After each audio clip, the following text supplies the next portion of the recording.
Hi everyone, welcome back to our YouTube channel. So friends, बहुत सारे बच्चों के मैं अगर बात करूँ कमेंट्स आ रहे हैं, मैसेज किए जा रहे हैं बच्चे कि सर जो अभी recently advertise number notification number 3/2022 की जो अभी एडवर्टाइज हुई है, जिसमें 1395 पोस्ट एडवर्टाइज की गई हैं पंचायत सेक्रेटरी, जिनको हम BLW के नाम से भी जानते हैं, जिनको हम ग्राम सेविका के नाम से भी जानते हैं। दोस्तों, ये सभी एक ही पोस्ट हैं, BLW, पंचायत सेक्रेटरी और ग्राम सेविका।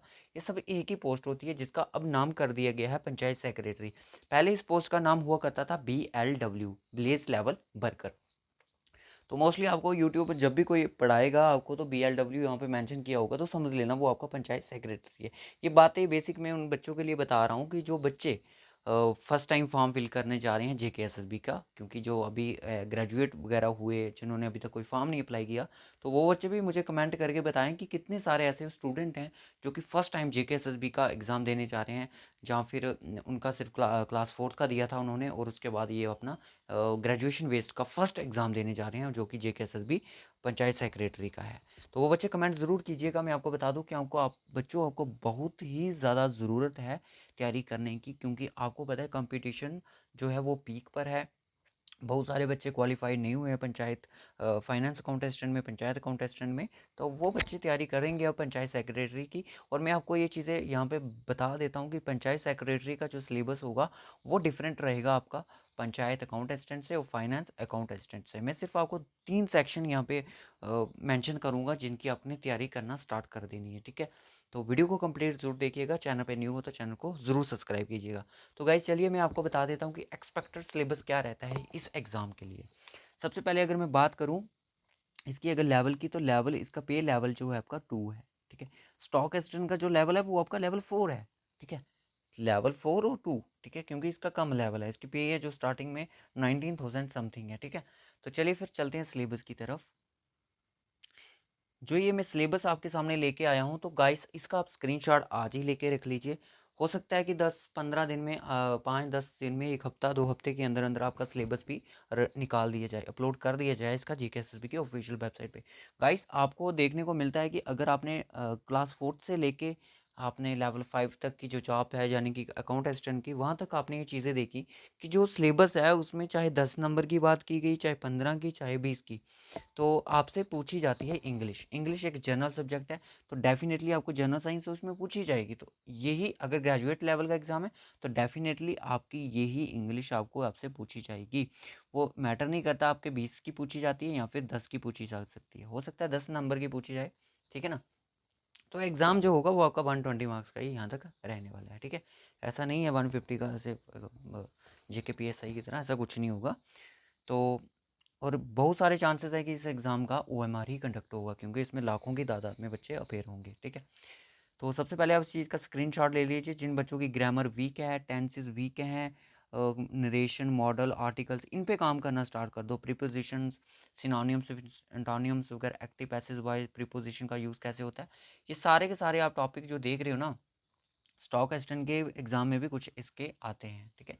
मतलब कि उसमें मेंशन किए हुए हैं ये चीज़ें, ठीक है। मोस्टली जो क्वेश्चन होते हैं वो प्रोनाउन से पूछे जाते हैं एग्जाम में, ठीक है। ये चीज़ भी हमने देखी है।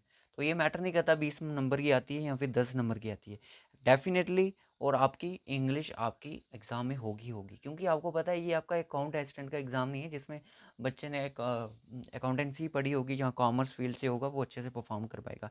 इसमें सिंपल टू सिंपल ग्रेजुएशन वाला भी इस एग्ज़ाम को क्वालिफाई कर सकता है, ठीक है। तो सबसे पहले अपनी जो सेक्शन है वो आपको इंग्लिश रखो, इंग्लिश के लिए, ठीक है। तैयारी करो बहुत अच्छे से। बहुत सारे यूट्यूब चैनल आपको पढ़ाएंगे ये चीज़ें। अच्छी बात, ऐसी बात नहीं है कि आप JK प्रैक्टिस से पढ़ो। बाकी इस चीज़ को मैं अभी कुछ नहीं कह सकता इसके बारे में, क्योंकि इसमें से शायद हो सकता है ये पूरा डिट्टो सिलेबस यही आपको दे दिया जाए। हो सकता है पूरा आपको सेम सिलेबस जो मैं आपके सामने लेके आया हूँ, ये फाइनेंस सब इंस्पेक्टर का सिलेबस है, जो कि ग्रेजुएशन लेवल के एग्जाम में होता है, जैसे कि आपका यूनियर सुपरवाइजर का रहा था। तो ये भी एक सिंपल ग्रेजुएशन वाली एक पोस्ट थी, तो इसलिए मैं सिंपल ग्रेजुएशन बेस के सिलेबस के आपके सामने लेके आया हूँ, ठीक है। तो ये चीज़ें हम बात की बात पर, इसमें से मैं आपको कुछ टॉपिक सुजेस्ट अभी कर देता हूँ, जो कि आप बोलो कि बाद में सर आपने हमें बताया नहीं।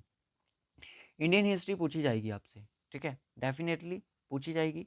और उसके बाद आपसे इम्पॉर्टेंट रिवर्स लेक्स इंडिया की हो सकता है, पॉलिटिकल भी पूछ सकते हैं, क्लाइमेट। ये 3-4 जो टॉपिक है आप इनको नोट कर लो, ठीक है। इसमें से आपने ये पढ़ने हैं। ठीक है। हिस्ट्री पढ़नी है, सिंपल सी बात है। कल्चर पढ़ना है इंडिया का, history of India, culture of India और ज्योग्राफी ऑफ इंडिया। ज्योग्राफी में इंपॉर्टेंस लेक्स एंड रिवर्स, ये फिलहाल तो ये पढ़ो।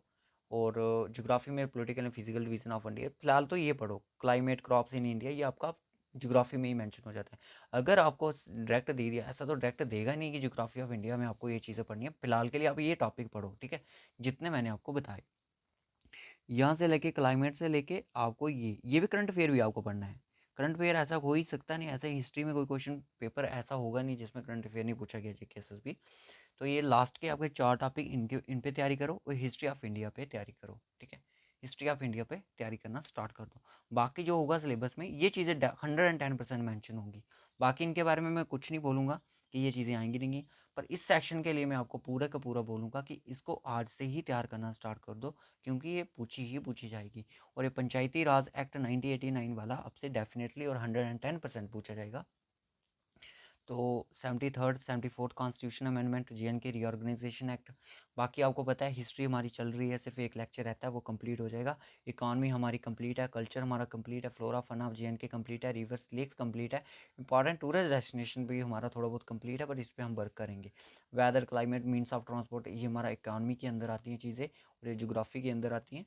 तो मोस्टली हमारा ये वाला पोर्शन है जो कंप्लीट है, ठीक है। पंचायती राज एक्ट के बारे में हम बात करेंगे अब हिस्ट्री के बाद, ठीक है। तो दोस्तों इस चीज़ का स्क्रीनशॉट ले कर रखो। यहाँ तक कि एक सेक्शन में हमने आप बता दी जेएनके की जो जीके है वो आपको 110% पूछेगा, ठीक है। इंग्लिश आपको 110% पूछेगा। उसके बाद जो आपको होगा, अब जनरल साइंस के मैं आपके बारे में अभी कुछ कह नहीं सकता, क्योंकि जनरल साइंस में कुछ चेंजेस आ सकते हैं, हो सकता है यही टॉपिक आपसे पूछ लिया जाए। अगर सिंपल ग्रेजुएशन की बात करते हो तो डेफिनेटली आपको यही क्वेश्चन आपसे पूछे जाएंगे। साइंस के भी फिर भी मैं आपको कुछ टॉपिक सजेस्ट कर देता हूँ। आपको ये वाले टॉपिक पढ़ने हैं, और उसके बाद आपको इकोसिस्टम और ये वाला ओजोन लेयर वाला, ठीक है, ये आपको पढ़ना ही पढ़ना है। न्यूट्रिशन वाला भी ज़रूर पढ़ना है, न्यूट्रिशन वाला। बस ये 3-4 टॉपिक आप जब तक सिलेबस नहीं आता तब तक पढ़ो, ठीक है। जब तक सिलेबस नहीं आता तब तक आप पढ़ो। ये एक लाइफ प्रोसेस वाला, और ये आपके विटामिन तो 110% पूछा जाता है। इकोसिस्टम के बारे में, ओजोन लेयर के बारे में पूछा जाता है। ये चीज़ें आप पढ़ना स्टार्ट कर दो। उसके बाद mental ability test, mental ability test से ही हम चीज़ें स्टार्ट करेंगे और चीज़ें सीखेंगे, ठीक है। अब मैंने आपको कितने सारे टॉपिक बता दिए कि ये जो आज स्क्रीनशॉट लेके रख लो, यही आपसे पूछे जाएंगे। हो सकता है जो सिलेबस आपके सामने है यही आपका सिलेबस हो, ठीक है ना। तो आप इस पे काम करना स्टार्ट कर दो। आपको रीजनिंग का हर एक टॉपिक हमारे चैनल पे मिल जाएगा।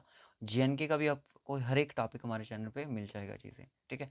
और अब हम इन चीज़ों की कैसे तैयारी करेंगे, मैं हम स्टूडेंट से रिक्वेस्ट करूँगा, जो बच्चे फर्स्ट टाइम फॉर्म फिल करने जा रहे हैं, जो फर्स्ट टाइम प्रिपरेशन करने जा रहे हैं, वो चीज़ों को सर्च करें यूट्यूब पे, बेसिक चीज़ें पढ़ें, क्योंकि हम डायरेक्ट क्वेश्चन लेके आएंगे और उनको सॉल्व करेंगे। बच्चों को पता नहीं चलेगा क्वेश्चन कैसे सॉल्व हुआ, क्योंकि आपका हम बेसिक से नहीं स्टार्ट करेंगे, हम प्रैक्टिस से करेंगे स्टार्ट, ठीक है। क्योंकि हमारा बेसिक जो ऑलरेडी हो चुका है, हम कर चुके हैं। अब दोबारा दोबारा हम वीडियो अपलोड नहीं कर सकते, क्योंकि डबल हो जाती हैं वीडियो, तो फिर वैसे अच्छा नहीं लगता।